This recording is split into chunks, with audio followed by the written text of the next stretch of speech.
दोस्तों, भोजपुरी के super star जाने माने खेसारी लाल यादव ने बिहार के चर्चित पत्रकार मनीष कश्यप को बुरा भला कह दिया। उसने कहा, साला तुम पगला गया है, सीएम बनना चाहता है।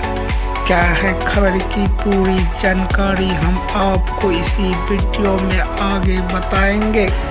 अगर इससे पहले आप मेरे चैनल पे नए हैं तो मेरे इस चैनल को सब्सक्राइब और वीडियो को लाइक ज़रूर कर दे।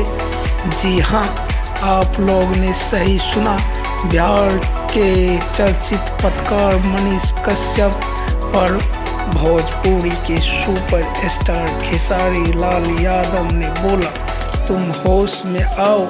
बिहार के उप मुख्यमंत्री तेजस्वी यादव को बोला, तुम 180 दिनों में मुख्यमंत्री से हटा देगा क्या?